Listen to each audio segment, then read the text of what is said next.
नमस्कार विद्यार्थी मित्रांनो. आजच्या भागामध्ये आपण कोकणातील नद्या याविषयी माहिती पाहणार आहे.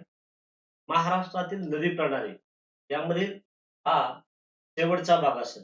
कोकणातील ज्या महत्वाच्या पश्चिम वाहिनी नद्या आहेत, या पश्चिम वाहिनी नद्यांविषयी आपण माहिती पाहणार आहे. त्यांची लांबी पाहणार आहे, उगमस्थळ पाहणार आहे.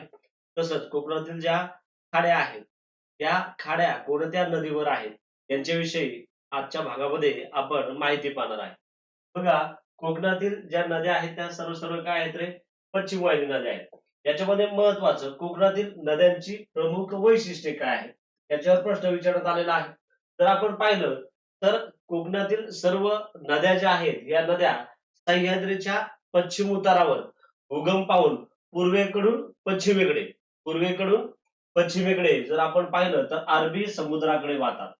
महत्वाचं आहे, सर्व कोकणातील ज्या नद्या आहेत या नद्या पश्चिम उतारावर उगम पावून पूर्वेकडून पश्चिमेकडे कुठे मिळतात रे? अरबी समुद्राला मिळतात. आता जर आपण पाहिलं तर या नदींचा लांबी आणि वेगामध्ये जो फरक आहे, याच्यामध्ये या नद्या ज्या आहेत त्या लांबीने कमी आहेत. लांबीने काय आहेत? कमी आहेत. जरी त्या लांबीने कमी असल्या तरी तीव्र उतार जो आहे, कारण का आपण पाहिलं, आपण कोकण किनारपट्टीविषयी माहिती पाहिली. कोकण किनारपट्टीनंतर काय येतो रे? पश्चिम घाट येतो. तर त्यामुळं या ठिकाणी ज्या नद्या उगम पावतात यांची लांबी जरी कमी असली तर त्या तीव्र उताराच्या आहेत. जर आपण पाहिलं तर कोकणातील सर्वात लांब नदी जी आहे ती उल्हास नदी आहे. कोणती नदी आहे? उल्हास नदी आहे. आणि उल्हास नदीची जी लांबी आहे ती 145 किलोमीटर आहे. किती आहे? 145 किलोमीटर इतकी आहे. आणि ती तीव्र उतारामुळे त्यांचा वेग काय आहे? प्रचंड आहे. आता याच्यामध्ये नदी चौर्य कशाला म्हटलं जातं? आता बघा, जर आपण उल्हास आणि वैतरणा या ज्या नद्या आहेत या नद्यांनी पूर्वेकडे वाहणारे जे काही प्रवाह आहेत ते आपल्याकडे वळवून घेतलेले आहेत. पूर्वेकडे वाहणारे जे काय आहेत प्रवाह आहेत हे आपल्याकडे वळवून घेतलेले आहेत, ज्याला नदी चोरी असं म्हटलं जातं. कोणत्या दोन नद्या? उल्हास आणि वैतरणा. या नदीने काय केलं? पूर्वेकडे वाहणारा जो प्रवाह आहे तो काय केलाय? आपल्याकडे वळवून घेतला. त्यामुळं याला नदी चौर्य असं म्हटलं जातं. आता खाड्या कशाला म्हटलं जातं? मी सांगितलं कोकणात महत्वाच्या काय आहेत की नद्यांवर खाड्या आहेत. मग खाड्या कशाला म्हटलं जातं? नद्यांच्या मुखाशी समुद्राचं पाणी जे आहे हे पाणी जिथपर्यंत आत शिरतं. काय सांगितलं बघा, नद्यांच्या मुखाशी समुद्राचे पाणी जे आहे हे जिथपर्यंत आत शिरतं तिथे खाड्या तयार होतात. उदाहरण जर आपण घेतलं तर दातेवाड्याची खाडी आहे, धरमतरची खाडी आहे, पानकोटची खाडी आहे. मग पालघर पासून सिंधुदुर्ग पर्यंत आपण पाहिलं तर अनेक खाड्यांची काय झालेली आहे? निर्मिती झालेली आहे. पुढे आता एक एक नदी करून आपण पाहू, कारण का याचे बघा, जर आपण पाहिलं तर उत्तर कोकण आणि दक्षिण कोकण असे भाग पडलेले आहेत. तर याच्यामध्ये उत्तर कोकणातील प्रमुख नद्या कोणत्या कोणत्या आहेत? वर जर जिल्हे पाहिलं आपण तर पालघर आहे, ठाणे आहे आणि रायगड जिल्हे आहे. मग या जिल्ह्यांमध्ये कोणकोणत्या नद्या? उत्तर कोकणातील नद्यांची लांबी आणि इतर विभागांच्या तुलनेमध्ये ते जर आपण पाहिलं तर ती कशी आहे? जास्त आहे. कशी आहे? जास्त आहे.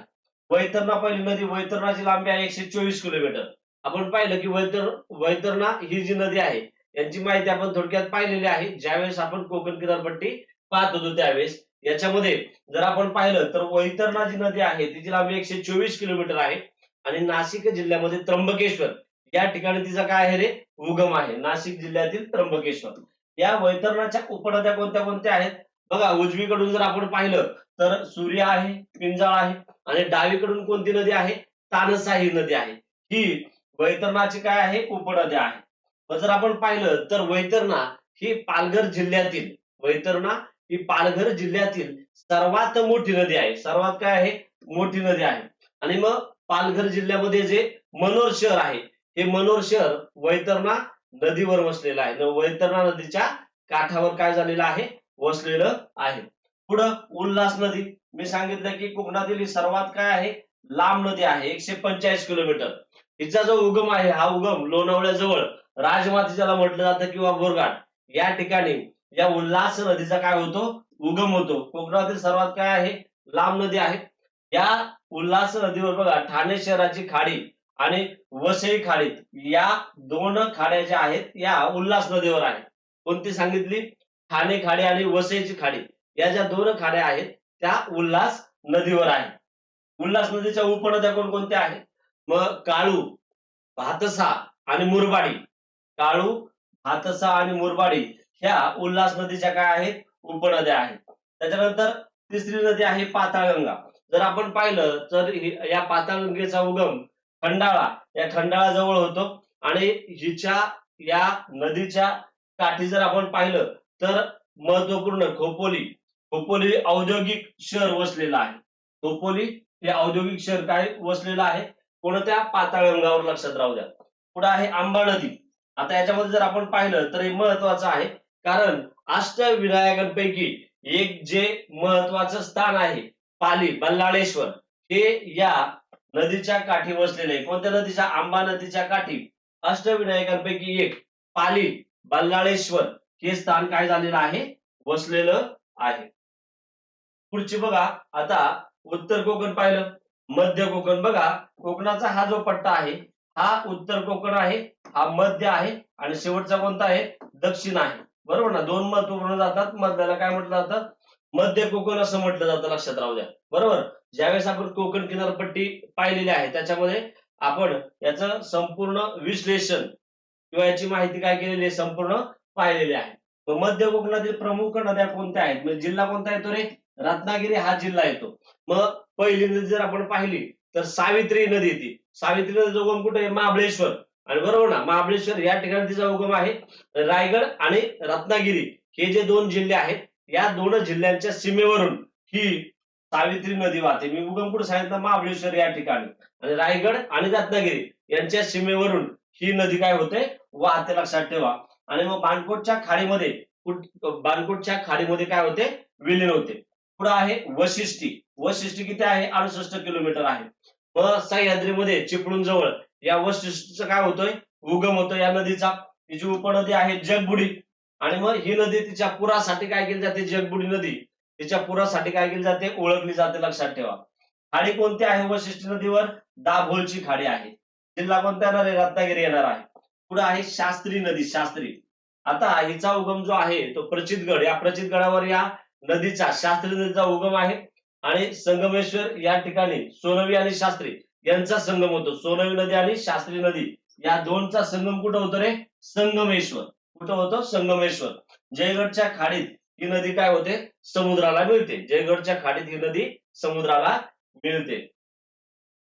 पुढं तिसरं, आता दक्षिण कोकणातील नद्या. बघा, उत्तर कोकणातील पाहिल्या, मध्य कोकणातील पाहिल्या. आता दक्षिण कोकणातील नद्या म्हणजे शेवटच्या जिल्हा कोणता येतो रे? सिंधुदुर्ग. कोणता जिल्हा येतो? सिंधुदुर्ग जिल्हा येतो. लक्षात ठेवा. मग दक्षिण कोकणातील प्रमुख नद्या याच्यामध्ये आचरा आहे. मग या आचरा जी नदी आहे, मग कणकवली तालुका जो आहे या कणकवली तालुक्यात फोंडा घाटात या आचरा नदीचा उगम आहे. आणि ही नदी जी आहे ही नदी स्वच्छ पाण्यासाठी ओळखली जाते. लक्षात ठेवा. स्वच्छ पाण्यासाठी ओळखली जाते. आचरा खाडी या नदीवरची प्रसिद्ध आहे. आचरा नदीवर. पुढे आहे कर्ली. मग सिंधुदुर्ग जिल्ह्यातील महत्वाची कर्ली नदी आहे. मालाड जर आपण पाहिलं तर मालवण जवळ ही अरबी समुद्राला मिळते. मालवण जवळ अरबी समुद्राला ही कर्ली नदी मिळते. आणि शेवटची जी नदी आहे तेरेखोल. तेरेखोलची लांबी 110 किलोमीटर. आंबोली घाट जो आहे या आंबोली घाटाजवळ या नदीचा तेरेखोलचा काय आहे? उगम आहे. राजकीय सीमा ही नदी महाराष्ट्र आणि गोवा या दोन जे राज्य आहेत या दोन राज्यांमधील नैसर्गिक सीमा निश्चित करते. कोणती? तेरेखोल नदी.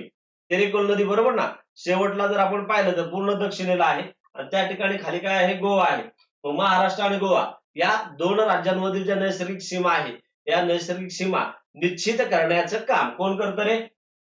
तेरेखोल नदी. लक्षात ठेवा. आता बघा, उत्तर कोकण आपण पाहिलं, मध्य कोकण आणि दक्षिण कोकण. याच्यामध्ये ज्या नद्या आहेत महत्वपूर्ण यांचं उगमस्थान आणि जिल्हे दिलेले आहेत. उगमस्थान आणि जिल्हे परीक्षेच्या दृष्टीने आपल्याला ते महत्वाचं आहे. उत्तर कोकणातील नद्या जर आपण पाहिलं तर सह्याद्रीच्या मुख्य रांगेत किंवा त्याच्या ज्या उपरांगा आहेत या उपरांगांमध्ये त्यांचा काय आहे? उगम होतो. बरोबर ना? या नद्यांचा. पहिली नदी आहे दमणगंगा. मग जर आपण पाहिलं तर सह्याद्री पर्वत पेठ जवळ या नदीचा उगम आहे. आणि नाशिक आणि पालघर जो जिल्हा आहे या जिल्ह्यांच्या सीमा ती निश्चित करते. लक्षात ठेवा. कोणती नदी? दमणगंगा. पुढे आहे सूर्या नदी. सह्याद्री पर्वतामध्ये तिचा उगम आहे आणि पालघर जवळ जव्हार जवळ तिचं काय होतंय? बघा उगमस्थान आहे तर वैतरणा नदी, मग त्र्यंबकेश्वर ब्रह्मगिरी डोंगरावर नाशिक जिल्ह्यामध्ये येते. कोणती नदी? वैतरणा, त्र्यंबकेश्वर, ब्रह्मगिरी डोंगर, नाशिक. पुढे आहे तानसा. तानसाचा उगमस्थान आहे सह्याद्री पर्वत. कोणत्या जिल्ह्यामध्ये येते रे? ठाणे जिल्ह्यामध्ये येते. कोणत्या जिल्ह्यामध्ये येते? ठाणे जिल्ह्यामध्ये येते. पुढे उल्हास नदी, मी सांगितलं राजमाची, बोरघाट, लोणावळा. मग रायगड आणि पुणे सीमा ही काय करते? निश्चित करते, लक्षात ठेवा. रायगड पुणे सीमावर. पुढे बादसा, तळघाट, कसाराजवळ याचं उगमस्थान आहे, ठाणे जिल्ह्यामध्ये आहे. कुठं आहे? ठाणे जिल्हा. पुढे पाताळगंगा. पाताळगंगा गडबाद डोंगर आहे, बोरघाट. बरोबर ना? उगमस्थान कुठं? बोरघाट, गडबाद डोंगर. आणि जिल्हा कोणता येतो? रायगड. या तिन्ही ज्या नद्या आहेत, पाताळगंगा आणि आंबा आणि कुंडलिका, या कुठं आहेत? रायगड जिल्ह्यामध्ये आहेत. कुठं आहेत? रायगड जिल्ह्यामध्ये. मग पाताळगंगा बोरघाट या ठिकाणी उगम आहे. आंबा राजमाची, जांभूळपाडा, खंडाळा या ठिकाणी. आणि कुंडलिका हिरडेवाडी, सुधागड जवळ याचं काय आहे? उगमस्थान आहे. या तिन्ही जिल्ह्या पाताळगंगा, आंबा आणि कुंडलिका बघा रायगड जिल्ह्यामध्ये आहे. कोणता जिल्हा येतो? रायगड जिल्हा. पुढे मध्य कोकण. मध्य कोकणामध्ये मग जर आपण रत्नागिरी जिल्हा, मग या नद्या प्रामुख्याने सातारा आणि रत्नागिरी या जिल्ह्यांच्या ज्या सीमा आहेत, त्या सीमांच्या म्हणजे ज्या सह्याद्री रांगा आहे, या सह्याद्री रांगेमध्ये त्यांचं काय आहे? उगमस्थान आहे. दोन जिल्हे येतात, सातारा आणि रत्नागिरी.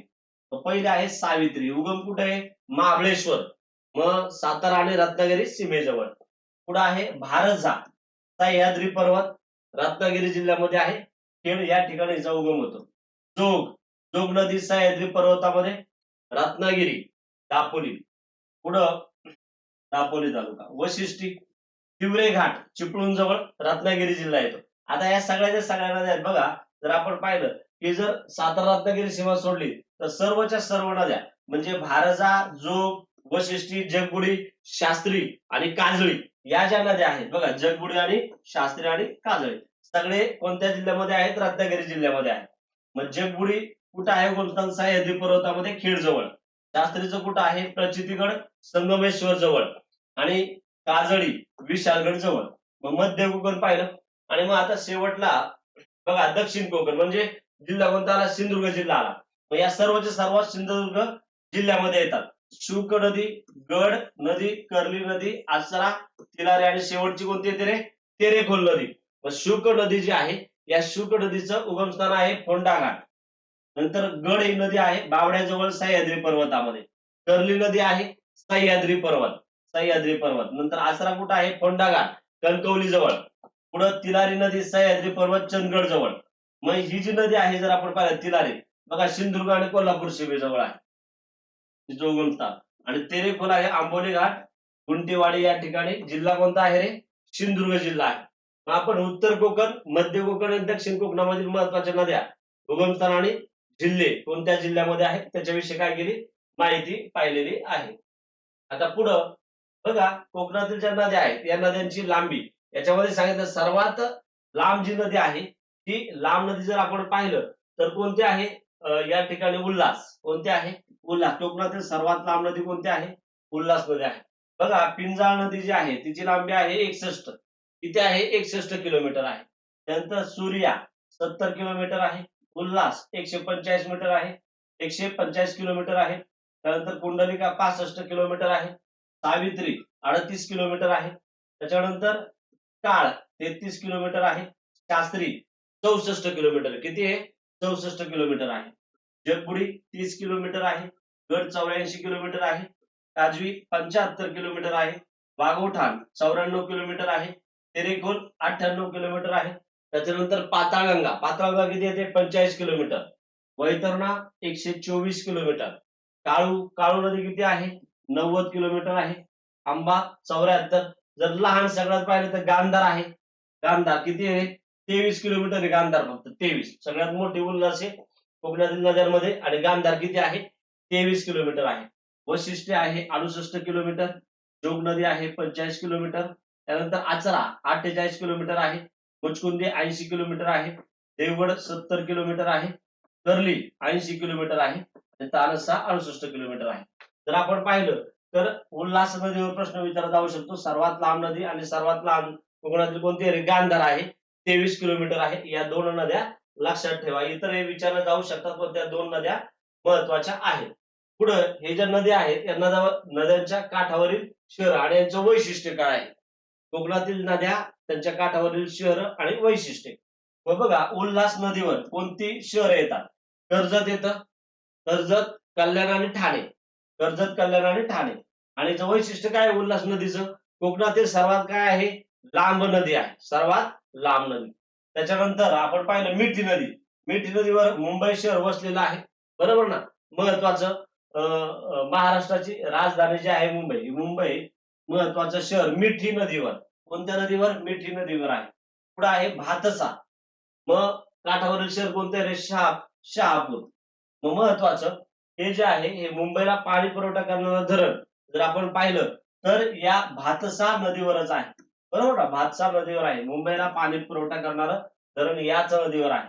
त्यानंतर आहे पाताळगंगा नदी. त्याच्यावर खालापूर आणि खोपोली ही दोन शहर आहे. आणि MIDC म्हणजे औद्योगिक क्षेत्रासाठी हे काय आहे, प्रसिद्ध आहे. पुढे आंबा नदी, पाली हे शहर आहे. आता आपण आताच माहिती पाहिली अष्टविनायक जे तीर्थक्षेत्र आहे बल्लाळेश्वर, हे पाली या ठिकाणी आहे, लक्षात ठेवा.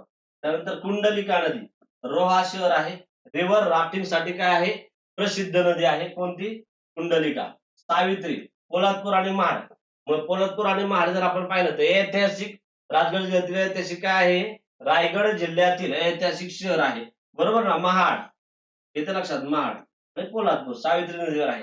नंतर जोग नदीवर दापोली आहे. आणि दापोलीला कोकणाचं काय म्हटलं जातं, महाबळेश्वर म्हटलं जातं. कोकणाचं महाबळेश्वर म्हटलं जातं, लक्षात ठेवा.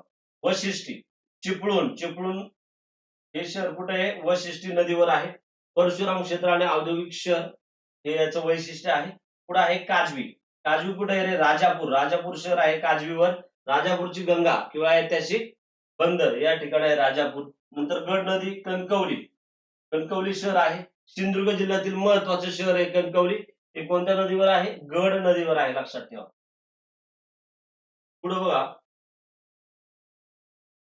संगम होणाऱ्या नद्या, संगम स्थळ आणि जिल्हा.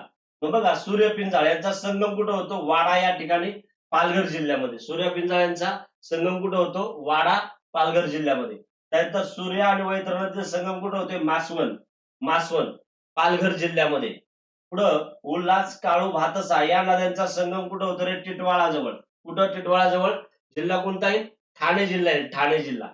पुढं गांधार, सावित्री यांचा संगम महाड या ठिकाणी, रायगड जिल्ह्यामध्ये. पुढं शास्त्री आणि सोनवी यांचा संगम संगमेश्वर या ठिकाणी. जिल्हा कोणता येईल रे, रत्नागिरी जिल्हा आहे, रत्नागिरी. पुढं शास्त्री गाव यांचा संगम हालसवाडी. कोणता जिल्हा येईल, रत्नागिरी हा जिल्हा या ठिकाणी, लक्षात राहू द्या. आता महत्वाच्या ज्या खाड्या आहेत जर आपण पाहिलं, डहाणूची खाडी म्हणजे पालघर पासून सिंधुदुर्ग पर्यंत. शेवटची खाडी ती तेरेखोलची खाडी, बरोबर ना, दक्षिणेला. या महत्वाच्या खाड्या आणि त्या कोणत्या नदीवर आणि कोणत्या जिल्ह्यामध्ये येतात याच्यावर सुद्धा प्रश्न विचारले जातात. ते आपण याच्याविषयी काय करणार आहे, माहिती पाहणार आहे. तर बघा, कोकण किनारपट्टीवरील ज्या नद्या आहेत त्या नद्यांवर काय सांगितलं की त्यांच्या मुखाशी तयार होणाऱ्या खाड्या, म्हणजे जिथपर्यंत पाणी जातं त्या ठिकाणी काय तयार होते, खाडी तयार होते, बरोबर ना. जर आपण पाहिलं तर कोकणातील ज्या नद्या आहेत त्याला सगळं दंतूर किनारा असं म्हटलं जातं. म्हणजे त्यांचा आकार कसा आहे रे, दातासारखा आहे, दातासारखा, त्यामुळे त्याला दंतूर किनारा म्हटलं जातं.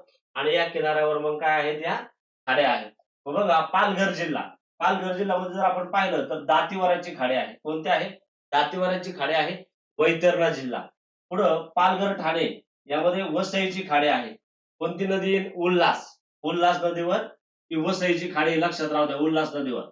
त्यानंतर उल्हास नदीवरच ठाण्याची खाडी आहे, जिल्हा येईल ठाणे आणि मुंबई या जिल्ह्यामध्ये. पुढं मुंबई जिल्ह्यामध्ये बघा, खाड्या कोणत्या कोणत्या येतात, मालाड, मनोरी आणि माहीम. याच्यावर प्रश्न विचारला होता, लक्षात राहू द्या. मुंबई जिल्ह्यामध्ये कोणत्या येतात, मालाड, मनोरी आणि माहीम. जर आपण पाहिलं तर नदी कोणती येते बघा, दहिसर, वशिवरा आणि मिठी या नद्या येतात. मालाड, मनोरी आणि माहीम या मुंबई जिल्ह्यामध्ये या 3 खाड्या आहेत. पुढे रायगड जिल्ह्यामध्ये बघा, धरमतरची, रोहा आणि राजापुरी रायगड जिल्ह्यामध्ये आहे. आता धरमतरची जी खाडी आहे ती पाताळगंगा व आंबा या नदीवर आहे. पुढे रोहाची खाडी आहे कुंडलिका नदीवर. आणि राजापुरीची खाडी आहे काळ आणि गांधार नदीवर. इथे लक्षात, काळ आणि गांधार नदीवर. हे सगळे 3 कुठे, धरमतर, रोहा आणि राजापुरी कोणत्या ठिकाणी आहे, रायगड जिल्ह्यामध्ये आहे. पुढं रायगड रत्नागिरी जिल्ह्यांमध्ये ही बाणकोटची खाडी आहे. कोणत्या नदीवर? सावित्री नदीवर. कोणत्या नदीवर? सावित्री नदीवर आहे. त्यानंतर जर आपण पाहिलं तर सर्वच्या सर्व ज्या या खाड्या आहेत रत्नागिरी जिल्ह्यामध्ये आहेत. केळशी, दाभोळ, जयगड, भाट्ये, पूर्णगड आणि जैतापूर या ज्या खाड्या आहेत त्या रत्नागिरी जिल्ह्यामध्ये येतात. मग बघा, भारजा नदीवर केळशी खाडी येते. भारजा नदीवर कोणती खाडी येते? केळशी खाडी येते. वशिष्ठी व जगबुडीवर कोणती खाडी येते? दाभोळ खाडी येते. त्यानंतर शास्त्री व बाव या नदीवर जयगड खाडी येते. काजळी नदीवर भाट्ये खाडी येते. मुचकुंदीवर कोणती येईल? पूर्णगड खाडी येईल. आणि काजवी नदीवर जैतापूर खाडी येते. कोणती खाडी येते रे? जैतापूर खाडी येते. पुढं रत्नागिरी सिंधुदुर्ग या जिल्ह्यामध्ये विजयदुर्गची खाडी येते. शुक नदीवर कोणती येते रे? विजयदुर्ग हे रत्नागिरी सिंधुदुर्ग मध्ये येतं. आता त्या सिंधुदुर्गमध्ये देवगड, आसरा, कलावती, कर्ली आणि तेरेकोल या ज्या सर्वच्या सर्व खाड्या आहेत त्या सिंधुदुर्ग जिल्ह्यामध्ये आहेत. याच्यावर प्रश्न विचारण्यात आलेला आहे, लक्षात ठेवा. मग बघा, देवगडची खाडी, देवगड नदीवर देवगडची खाडी, आसरा नदीवर आसरा खाडी आहे, गड नदीवर कलावती खाडी आहे, कर्ली नदीवर कर्ली आणि तेरेखोल नदीवर तेरेखोल. मग फक्त लक्षात ठेवा, गड जी नदी आहे याच्यावर कलावती आहे, बाकी सेम नाव आहेत. देवगड नदीवर देवगड खाडी, आसरा नदीवर आचरा खाडी, कर्ली नदीवर कर्ली खाडी आणि तेरेखोल नदीवर तेरेखोल. सिंधुदुर्ग तुमच्या लक्षात राहू द्या. बघा, देवगड, आसरा, कलावती, कर्ली आणि तेरेखोल या महत्वाच्या खाड्या सिंधुदुर्ग जिल्ह्यामध्ये आहेत. शेवटची खाडी तेरेखोल. बरोबर. आता या ज्या आहेत नैसर्गिक सीमा ठरवणाऱ्या खाड्या कोणकोणत्या आहेत लक्षात ठेवा. बघा, काही ठिकाणी मी आपण पाहिलं, इथं बघा, इथं रत्नागिरी, सिंधुदुर्ग, बरोबर, असे दोन जिल्हे आले. मग या ठिकाणी ते नैसर्गिक सीमा ठरवतात. याच्यामध्ये महत्वाची बाणकोटची खाडी आहे. याच्यामध्ये रायगड आणि रत्नागिरी हे जे दोन जिल्हे आहेत या जिल्ह्यांची सीमा ही बाणकोटची खाडी ठरवते, लक्षात राहू द्या. पुढे विजयदुर्गची खाडी रत्नागिरी जिल्हा आणि सिंधुदुर्ग जिल्ह्यांची सीमा ठरवते. त्यानंतर तेरेखोलची खाडी महाराष्ट्र राज्य आणि गोवा राज्यांची सीमा ठरवते. आता महत्वाचा याच्यावर प्रश्न विचारण्यात आला होता, उत्तर ते दक्षिण खाड्यांचा क्रम विचारला होता. याचा तुम्ही शॉर्ट ट्रिक तुमच्या लक्षात राहील असं म्हणू शकता. राहू दे, शॉर्ट ट्रिक तुम्ही तयार करा. दुसऱ्याने सांगण्यापेक्षा तुम्ही स्वतः तयार केल्या त्या कायमच्या लक्षात राहतात. बघा, मग उत्तरेकडून कुठं आहे? दक्षिणेकडे, म्हणजे वरून खाली. मग दातीवर आहे बघा, वसई, तिसऱ्या नंबरला धरमतर, 4 नंबरला बाणकोट, 5 नंबरला दाभोळ, 6 नंबरला जयगड, 7 नंबरला विजयदुर्ग आणि शेवटला काय आहे? तेरेखोलची खाडी आहे. पुढं महत्वाचं कोकणातील नद्यांवरील महत्वाची धरणे आणि जल प्रकल्प याच्यावर सुद्धा प्रश्न विचारला जातो. कोकणातील नद्यांवरील धरणे आणि जल प्रकल्प. याच्यामध्ये पहिला आहे वैतरणा नदीवर मोडक सागर, निम्न वैतरणा म्हटलं तर मोडक सागर धरण आहे, लक्षात राहू द्या. कोणता जिल्हा येते? ठाणे आणि पालघर. मुंबईच्या पाणी पुरवठ्याचा मुख्य स्रोत आहे. आता इथं बघा, निम्न वैतरणा दिले, पुढे वैतरणा, अप्पर वैतरणा. याच्यामध्ये जिल्हा येतो नाशिक, इगतपुरी. वैतरणा नदीच्या उगम क्षेत्रावर असलेलं मोठं धरण आहे हे अप्पर वैतरणा, लक्षात ठेवा. भातसा धरण कुठे आहे? भातसा नदीवर आहे, ठाणे जिल्ह्यामध्ये येतं, शहापूर या ठिकाणी. मुंबई आणि ठाणे शहर जे आहे या शहराला पाणी पुरवठ्याचं काम हे भातसा धरण करतं, लक्षात. मोठे धरण आहे भातसा धरण. पुढे आहे तानसा नदीवरचं तानसा धरण, ठाणे शहापूर या ठिकाणी आहे. हे धरण वैतरणा नदी जी आहे या वैतरणा नदीची उपनदी असलेल्या तानसावर आहे. पुढे वैतरणा, मध्य वैतरणा ज्याला म्हटलं जातं, याला नाव लक्षात ठेवा, हिंदू हृदय सम्राट बाळासाहेब ठाकरे जलाशय. याला काय नाव देण्यात आलेलं आहे? वैतरणा, मध्य वैतरणाला वैतरणा नदीवर जे आहे हिंदू सम्राट बाळासाहेब ठाकरे जलाशय नाव देण्यात आलेलं आहे. ठाणे जिल्ह्यामध्ये आहे आणि हे वैतरणा नदीवरचं मोठं धरण आहे, लक्षात ठेवा. पुढं सूर्या प्रकल्प आहे दामणी या ठिकाणी, पालघर जिल्ह्यामध्ये. पालघर जिल्हा जो आहे या पालघर जिल्ह्यातील महत्वाचा सिंचन प्रकल्प. पुढे आहे पाताळगंगा, ज्याला मोरबे धरण असं म्हटलं जातं, रायगड, खालापूर शहरामध्ये आहे, रायगड जिल्ह्यामध्ये. नवी मुंबई जे आहे या नवी मुंबईला पाणी पुरवठा करण्याचं काम हे मोरबे धरण करतं, लक्षात ठेवा. पुढे आहे कुंडलिका नदी, डोलावहळ हे धरण आहे, रायगड जिल्ह्यामध्ये येतं. औद्योगिक क्षेत्रासाठी आणि शेतीसाठी उपयुक्त मानलं जातं हे डोलावहळ धरण. नंतर मुरबाडी या ठिकाणी बारवी धरण आहे, बारवी ठाणे जिल्ह्यामध्ये आहे, बदलापूर या ठिकाणी. म्हणजे जे एमआयडीसी आहे या एमआयडीसी ला पाणी पुरवठा करण्याचं काम किंवा औद्योगिक पट्ट्याला पाणी पुरवठा करण्याचं काम 12वी धरण करतं, लक्षात राहू द्या. बघा कोकणातील जलविद्युत प्रकल्प, कोकणातील जलविद्युत प्रकल्प जर आपण पाहिलं तर कोकणात नद्यांचा वेग जास्त असल्याने त्या ठिकाणी जलविद्युत निर्मितीसाठी काही विशेष प्रकल्प काय करण्यात आलेले आहेत, राबवण्यात आले आहेत, लक्षात ठेवा. याच्यामध्ये आहे खोपोली प्रकल्प, पाताळगंगा नदीवर आहे. टाटा हायड्रो पॉवरचा सर्वात हा जुना प्रकल्प आहे. कोणता? पाताळगंगा नदीवर खोपोली प्रकल्प. भिवपुरी प्रकल्प उल्हास नदीच्या खोऱ्यात आहे, कर्जत जवळ. आणि कोयनेचं पाणी बोगद्याद्वारे वशिष्ठी नदीच्या खोऱ्यात सोडलं जातं, ज्यामुळे त्या ठिकाणी मोठी वीज निर्मिती होते, लक्षात ठेवा. हा चौथा टप्पा आहे कोयनेचा. पुढं बघा शेवटी महाराष्ट्रातील नद्या आणि जिल्ह्यांच्या नैसर्गिक सीमा.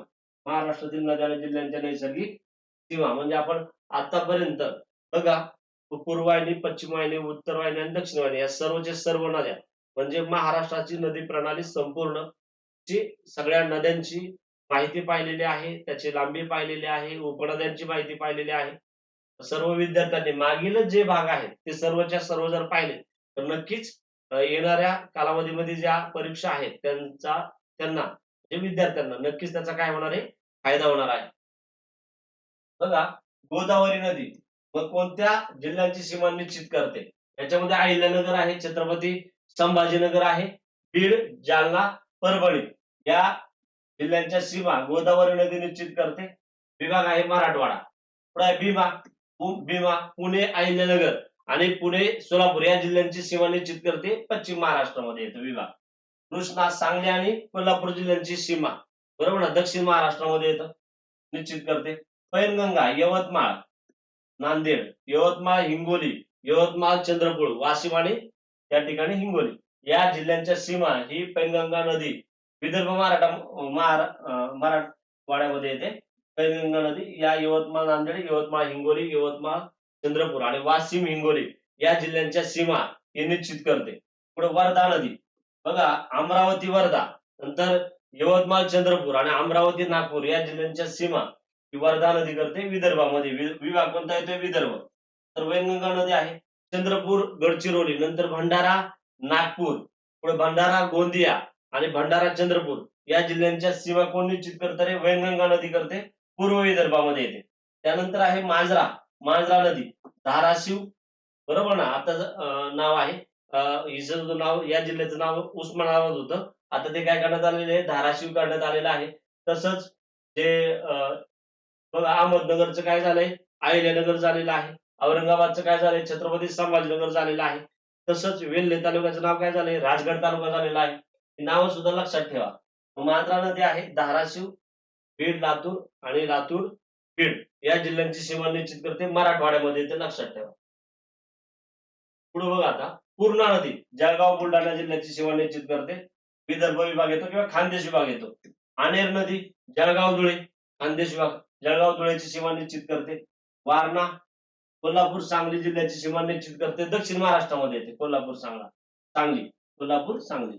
नीरा पुणे, सोलापूर आणि पुणे, सातारा या जिल्ह्यांची सीमा निश्चित करते. पश्चिम महाराष्ट्रामध्ये हे शहर आहेत,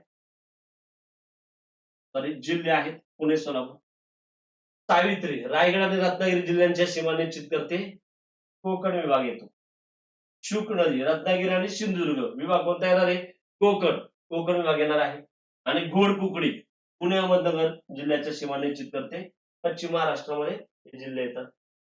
बघा आपण संपूर्ण जर आपण पाहिलं तर आपण संपूर्ण महाराष्ट्राची नदी प्रणाली याविषयी माहिती पाहिलेली आहे, बरोबर ना. पुढच्या भागामध्ये आपण जे ऋतू आहे बरोबर ना, ऋतू किंवा त्याला आपल्याला हवामान सुद्धा म्हणता येईल, हवामान, महाराष्ट्रातील हवामान याविषयी काय करणार आहे, माहिती पाहणार आहे, बरोबर. बघा संपूर्ण महाराष्ट्रातील आपण जे नदी प्रणाली आहे या नदी प्रणालीची माहिती पाहिलेली आहे. मग आतापर्यंत जे व्हिडिओ झालेले आहेत महाराष्ट्राची नदी प्रणाली, सर्व विद्यार्थ्यांनी नक्कीच या व्हिडिओचा सर्वांना फायदा होणार आहे किंवा नक्कीच तुमच्या मित्रांपर्यंत हे जे व्हिडिओ आहेत हे व्हिडिओ काय करा, पोचवा. थँक्यू.